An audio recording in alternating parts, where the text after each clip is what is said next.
So yesterday I spent the day writing and recording a video that you can see here. What I did was I wrote a script and I shot it using a teleprompter. When I returned home, I spoke to my wife about my frustration. It's a quick video. And I said that I literally couldn't understand the words that were coming out of my mouth. And I'm going to show that to you. And then what I'm going to try to do is I'm going to just try and talk through this idea. But I'm going to show you what Yo,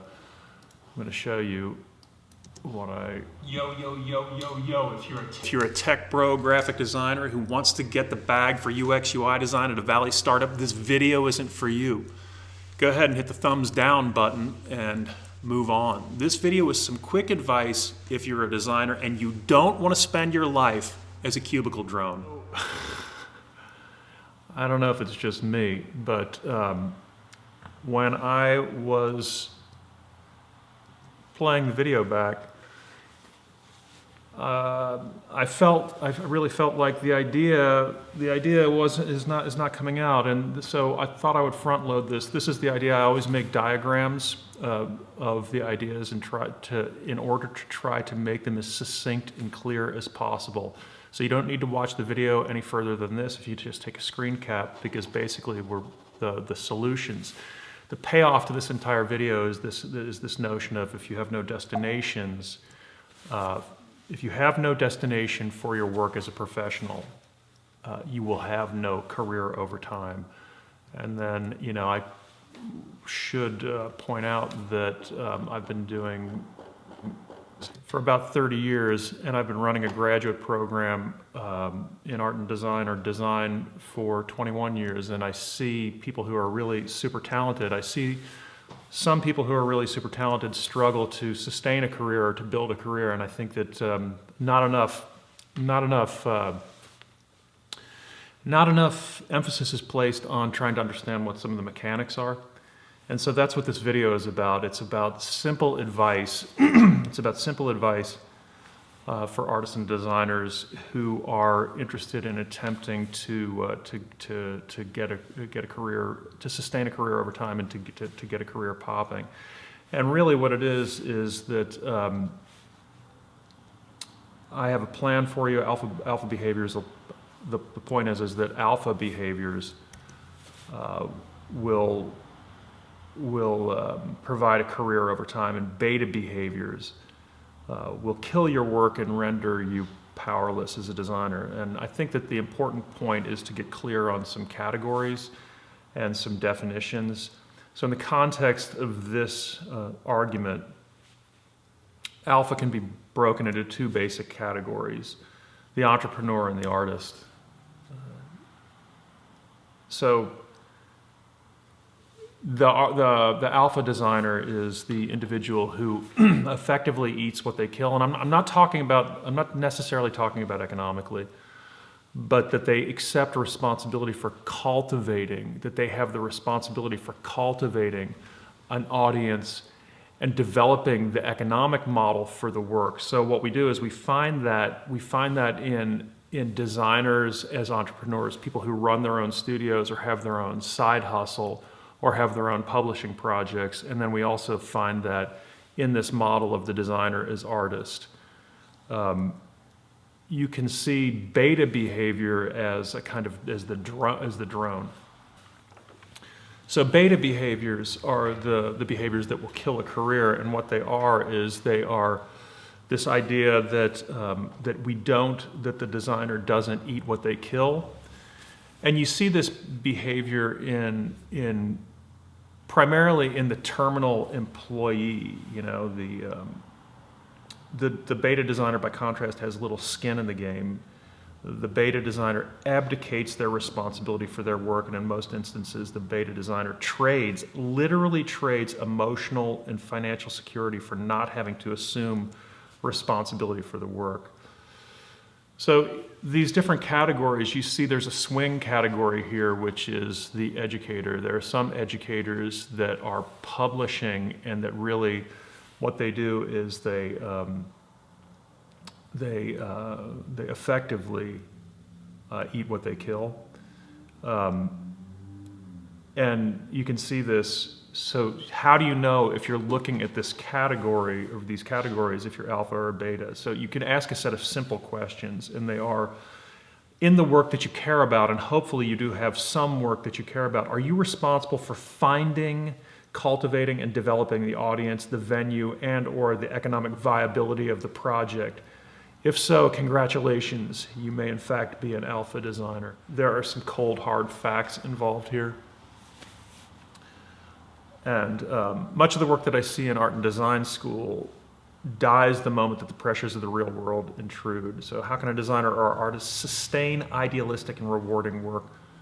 And it is by cultivating destinations. If you have no destination for the work, so if you have no destination for the work will die.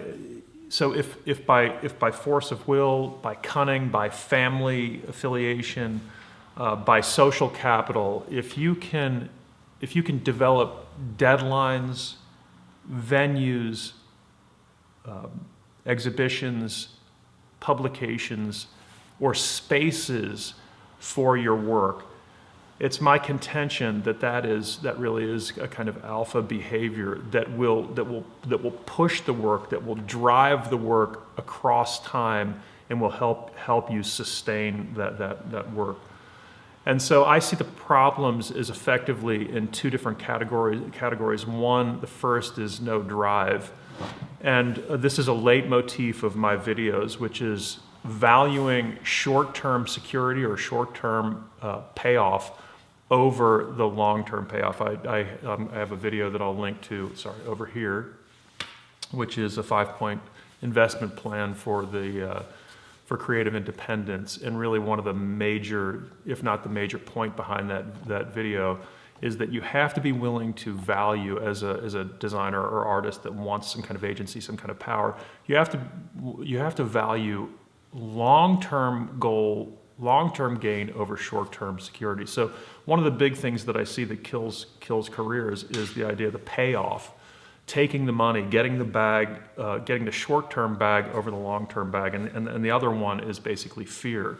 The fear that the work that you're going to do isn't good enough, won't actually cut it. So there's no drive, and then there's fear. And ultimately, what you have to say is, fuck it. You only live once, right? And so you have to be able to put aside the fear of ridicule, the fear that your work isn't going to be good enough. And you have to actually be able to make the work. And then the whole point behind this video is that there are these behaviors that I see over and over. And it really is that if you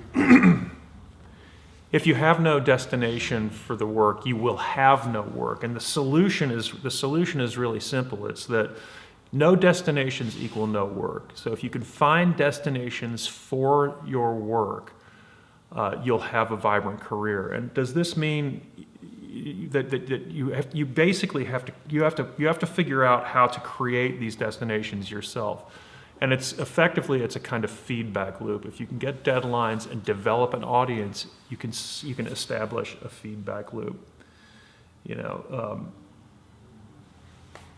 You have to cultivate, develop venues, deadlines, and events and audiences for the work, and it's really that simple. So no destinations, no deadlines, no work. Here is the diagram for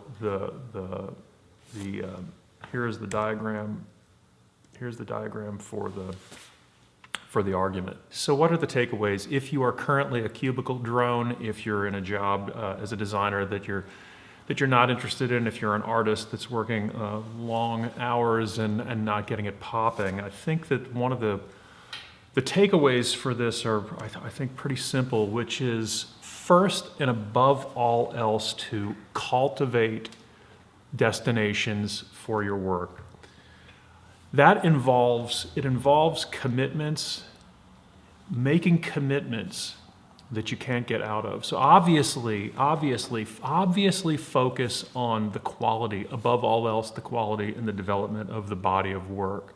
But the thing that really, I think, happens, and that is the problem, is that people aren't, young designers and artists aren't focusing on destinations for the work. So focus on commitments, deadlines, growing an audience, and maybe more importantly, or as importantly, focus on studio habits. Now, there is this excellent book that Lindsay Camilio suggested to me, and it's entitled "Atomic Habits: Tiny Changes, Remarkable Results" by James Clear.